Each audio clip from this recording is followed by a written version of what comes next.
દાહોદ જિલ્લામાં આદિવાસી લોકોએ નવા વર્ષના દિવસે ગાય ગૌરીના તહેવારને અનોખી રીતે ઉજવ્યા। આ પર્વ જોવા માટે માત્ર જિલ્લામાં નહીં પરંતુ મોટા શહેરમાંથી પણ લોકો ઉમટી પડ્યા। ગરબાડા અને ગાગરડી સહિતના ગ્રામ્ય વિસ્તારોમાં આદિવાસી પરિવારો હજારો વર્ષ જૂની પરંપરા મુજબ ગાય ગૌરીની ઉજવણી કરી હતી। આ દિવસે ગાયનો શણગાર કરવામાં આવે છે, રંગરોગાન કરવામાં આવે છે અને મોરપીંછ તથા ચૂડલા પહેરાવીને ગામના મુખ્ય ચોકમાં લાવવામાં આવે છે। પૂજન વિધિ બાદ ગાયોને દોડાવવાનું આયોજન થાય છે। આ સમયે બાધા રાખેલા આદિવાસી ખેડૂતો દોડતી ગાયોના ટોળા નીચે સૂઈ જાય છે। આ વિધિ દરમિયાન તેમને કોઈ પણ ઈજા થતી નથી।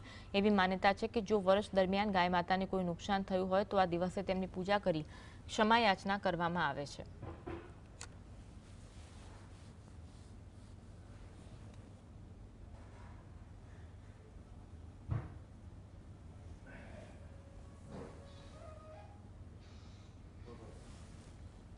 મારા એ રીતે હોય છે આ ગામની સુખાકારી અને ખેડૂતોનું સારું વર્ષ જાય એના માટે આ તહેવાર વર્ષોથી ઉજવાય છે।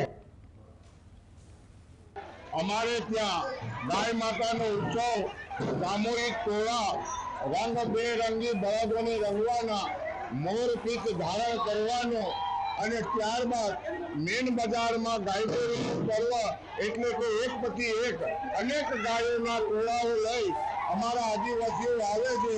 ગાય માતાને ચારે બાજુ ફેરવે છે અને તેમના પગના નીચે દંડવત પ્રણામ કરી અને એ સૂઈ જાય છે। ગરબાડા ગામમાં અમારે વર્ષોથી ગાયગોરીનો પર્વ ચાલે છે।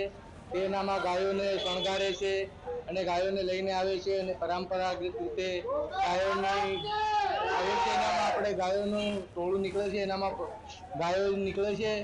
એ પ્રકારે અમારે ગરબાડામાં વર્ષોથી ગાયગોરીનો પર્વ મનાવવામાં આવે છે।